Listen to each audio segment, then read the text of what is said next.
Hello guys, good morning to all of you. This is Magiraj here and now we are going to get discuss about the transistor circuit configuration and characteristic curve. तो साथियों अब हम discuss करने जा रहे हैं कि transistor का कैसा परिपथ अभिविन्यास होता है और किस तरीके से इसका अभिलाक्षणिक वक्र आता है, इसके बारे में डिस्कस करते हैं। तो देखिएगा, ट्रांजिस्टर अभिविन्यास तीन भागों में बांटा गया। ये होता है CE, CB और CC। इसको बोलते हैं उभयनिष्ठ उत्सर्जक विन्यास और ये होता है उभयनिष्ठ आधार विन्यास और ये होता है उभयनिष्ठ संग्राहक विन्यास। ठीक है ना। मोस्टली या सबसे ज़्यादा उभयनिष्ठ उत्सर्जक विन्यास ही उपयोग होता है और हम अपनी बात को सिर्फ इसी टॉपिक में कंसंट्रेट करेंगे कि उभयनिष्ठ उत्सर्जक विन्यास के रूप में। ठीक है ना। तो ये ट्रांजिस्टर उभयनिष्ठ उत्सर्जक विन्यास के रूप में यही डिस्कस करते हैं। ठीक है ना। तो किस तरीके से ट्रांजिस्टर उभयनिष्ठ उत्सर्जक विन्यास के रूप में उपयोग होता है ये बात। तो देखिएगा, जब हम ट्रांजिस्टर को उभयनिष्ठ उत्सर्जक विन्यास के रूप में यूज करेंगे तो हमने यहाँ पर NPN ट्रांजिस्टर उपयोग किया है। ये NPN ये है। अगर ये उभयनिष्ठ उत्सर्जक विन्यास के रूप में उपयोग होता है तो इसका उत्सर्जक पोर्शन, उत्सर्जक सिरा जो होता है वो उभयनिष्ठ रहेगा, पृथ्वी से जुड़ा होगा। ये यहाँ पर ये IB धारा होगी, IB, और ये माइक्रो एम्पियर की कोटि में होती है, जबकि IC धारा जो होती है IC वो मिली एम्पियर की कोटि में प्राप्त होती है। ध्यान दीजिएगा, ये इस प्रकार से यहाँ पर जो उपयोग होंगी बाह्य स्रोत की वोल्टताएं वो कुछ VBE,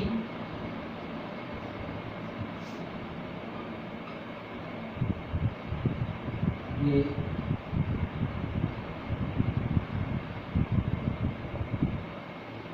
B और E के बीच में विभव पतन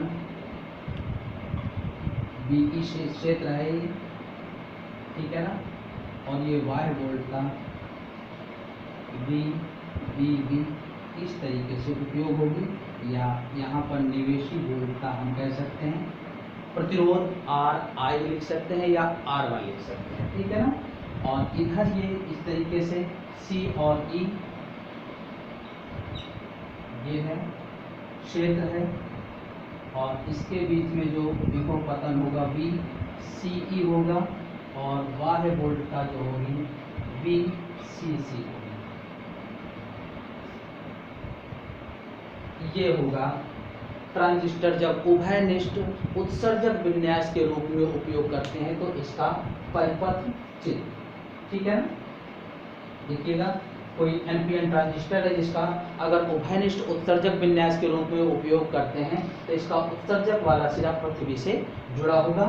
ये क्षेत्र BE होगा और ये क्षेत्र CE होगा। ओके, ये निवेशी प्रतिरोध RI है और ये निर्गत प्रतिरोध R0 है। तो ध्यान दीजिएगा कि जब हम ट्रांजिस्टर को उभयनिष्ठ उत्सर्जक की भांति उपयोग करते हैं तो इसका उत्सर्जक सिरा अर्थात ट्रांजिस्टर का उत्सर्जक सिरा कॉमन होगा, उभयनिष्ठ होगा अर्थात पृथ्वी से जुड़ा होगा।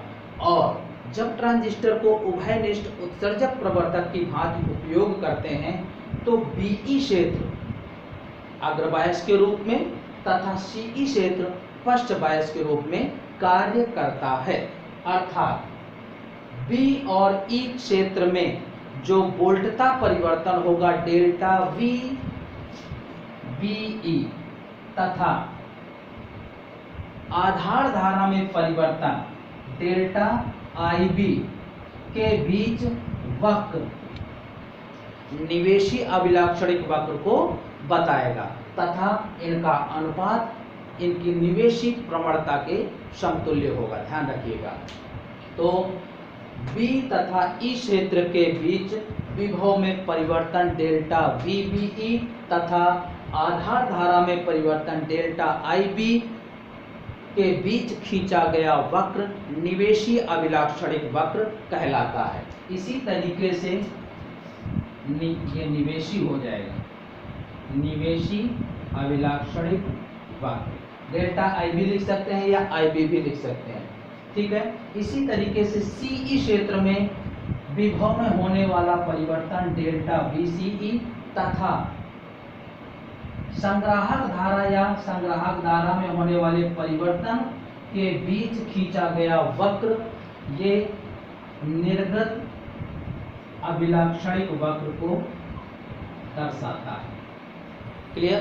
तो ये दो बातें बहुत ही खास हैं कि जब ट्रांजिस्टर को हम उभयनिष्ठ उत्सर्जक विन्यास के रूप में उपयोग करते हैं तो इसका उत्सर्जक सिरा, ट्रांजिस्टर का उत्सर्जक सिरा उभयनिष्ठ होता है, कॉमन होता है या पृथ्वी से जुड़ा होता है। ठीक है। ट्रांजिस्टर का BE क्षेत्र जो होता है अग्र बायस के रूप में कार्य करता है तथा CE बायस पश्च बायस के रूप में कार्य करता है। और नेक्स्ट स्टेप में कि BE क्षेत्र में विभव में होने वाला परिवर्तन डेल्टा VB तथा आधार धारा IB या आधार धारा में परिवर्तन डेल्टा IB के बीच खींचा गया वक्र, या आप ऐसा लिख सकते हैं IB के बीच खींचा गया वक्र निवेशी अभिलाक्षणिक वक्र होगा तथा CE क्षेत्र में होने वाला विभव परिवर्तन डेल्टा VCE तथा संग्राहक धारा IC के बीच खींचा गया वक्र निर्गत अभिलाक्षणिक वक्र कहलाता है। ठीक है ना। तो अब हम इसके वक्र के बारे में डिस्कस करते हैं कि निवेशी और निर्गत अभिलाक्षणिक वक्र क्या होगा। तो देखिएगा, ये हो जाएगा निवेशी वक्र। तो निवेशी वक्र था, ये है BE वोल्ट में और ये है IB और ये माइक्रो एम्पियर की कोटि में प्राप्त होती है। तो 0, 0.2, 0.4, 0.6, 0.8 एंड 1 इस तरीके से आएगा और ये वक्र कुछ इस तरीके से आता है ऐसे। ठीक है।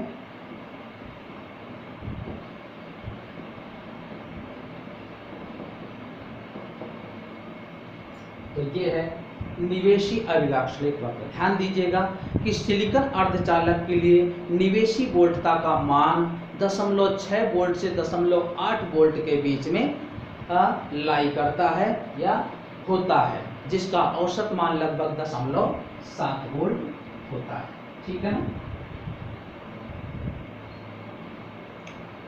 0.7 वोल्ट होता है। तो ये ट्रांजिस्टर में इस प्रकार से समायोजित करना चाहिए ताकि ये पश्च बायसित बना रहे ट्रांजिस्टर, और ऐसा होने के लिए इसमें जो CE वोल्टता है उसका मान बहुत अधिक होना चाहिए। तो VCE का जो मान है वो 3 वोल्ट से लेकर के 20 वोल्ट तक होता है। ध्यान रखिएगा कि ट्रांजिस्टर जो सिलिकॉन अर्धचालक है उसके लिए निवेशी वोल्टता का मान 0.6 वोल्ट से लेकर 0.8 वोल्ट तक होता है, अर्थात इसका औसत मान 0.7 वोल्ट होता है। ठीक है ना। और ये इस तरीके से इसका अरेंजमेंट किया जाता है कि जब इसका एज ए एम्पलीफायर के रूप में उपयोग होगा, ध्यान रखिएगा, प्रवर्धक की भांति उपयोग होगा, तो इसकी जो VCE वोल्टता है वो बहुत अधिक होनी चाहिए। वो जब अधिक होगी तभी ये पश्च दिशित बायसित के रूप में कार्य करेगा, बना रहेगा ट्रांजिस्टर, और उसके लिए VCE वोल्टता का मान 3 वोल्ट से लेके 20 वोल्ट तक होनी चाहिए। तो ये था इसका निवेशी अभिलाक्षणिक वक्र। और अब देखते हैं निर्गत अभिलाक्षणिक वक्र।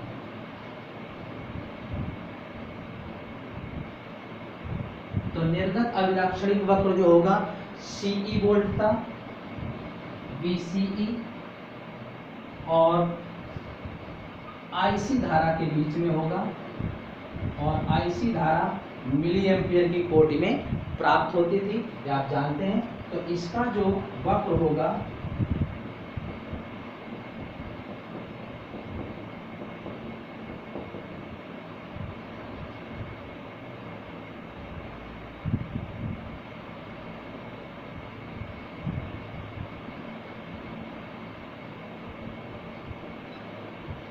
IB के एक निश्चित मान के लिए IC का एक निश्चित मान प्राप्त होगा। यानी हम ये कह सकते हैं 10 micro ampere, 20 micro ampere, 30 micro ampere, 40, 50 and 60। ठीक है ना, ये इस तरीके से इसके मान प्राप्त होंगे। और इसी के साथ हम CE वोल्टता का मान अगर लिखें तो ये भी लिख सकते हैं 2, 4, 6, 8, 10 ऐसे। तो ध्यान दीजिएगा कि IC प्रोपोर्शनल IB, ठीक है ना, अर्थात IC का मान जो निर्गत वोल्टता प्राप्त होगी वो IB धारा पर निर्भर करेगी। अर्थात IB का मान बढ़ेगा तो IC का मान बढ़ता हुआ प्राप्त होगा। तो जैसा कि इसके निर्गत अभिलाक्षणिक वक्र में दर्शाया गया है कि IB के एक नियत मान के लिए IC का मान प्राप्त होता है, और जैसे जैसे IB का मान बढ़ता जाता है नियत रूप से IC का मान भी बढ़ता हुआ प्राप्त होता है। तो ये हुआ निर्गत अभिलाक्षणिक, ठीक है ना। तो इस तरीके से ये निर्गत अभिलाक्षणिक वक्र होता है। अब यहाँ पर हम डिस्कस करेंगे कि निवेशी प्रतिरोध क्या होता है। निवेशी प्रतिरोध, तो देखिएगा RI ये था delta V BE upon delta IB, और ऐसे केस में VCE क्या रहेगा, नियत रहेगा। ध्यान दीजिएगा ये होगा। तो BE क्षेत्र में विभव परिवर्तन या वोल्टता परिवर्तन डेल्टा VBE तथा आधार धारा में परिवर्तन डेल्टा IB के अनुपात को निवेशी प्रतिरोध कहते हैं। आप जानते हैं कि प्रतिरोध वोल्टता और धारा का अनुपात होता है। तो निवेशी है तो निवेशी वोल्टता डेल्टा VBE है, निवेशी धारा डेल्टा IB है, जबकि VCE वोल्टता का मान नियत होना चाहिए। ध्यान रखिएगा। तो BE क्षेत्र में वोल्टता परिवर्तन डेल्टा VBE तथा आधार धारा में परिवर्तन डेल्टा IB के अनुपात को निवेशी प्रतिरोध कहते हैं। और इसी तरीके से हम ये इसका फॉर्मूला लिखेंगे, और ये होगा निर्गत प्रतिरोध, और निर्गत प्रतिरोध को हमने R0 से डिनोट किया है। तो निर्गत वोल्टता में परिवर्तन तथा निर्गत धारा में परिवर्तन के अनुपात को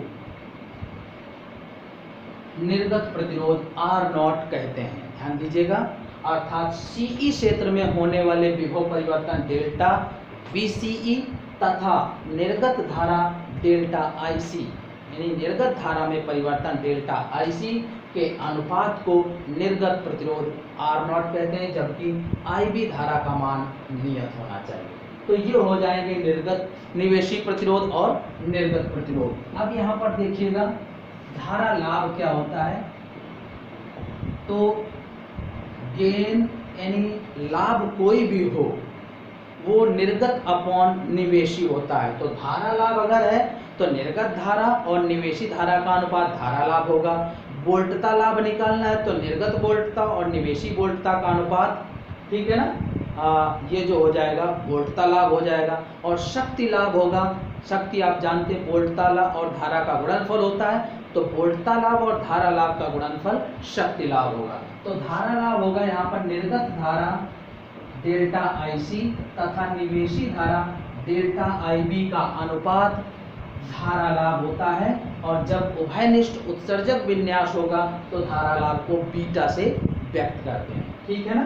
तो ये हो जाएगा बीटा यानी धारा लाभ। और अगर आपको वोल्टता लाभ निकालना है तो ध्यान रखिएगा निर्गत वोल्टता और निवेशी वोल्टता के अनुपात को धारा वोल्टता लाभ कहते हैं, AB से डिनोट करते हैं, ठीक है ना।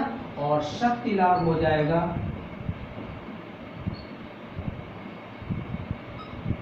धारा लाभ और वोल्टता लाभ के गुणनफल को शक्ति लाभ कहते हैं। तो इस प्रकार से हमने current gain, voltage gain and power gain, यानी धारा लाभ, वोल्टता लाभ और शक्ति लाभ को हम ज्ञात कर पाएंगे। ठीक।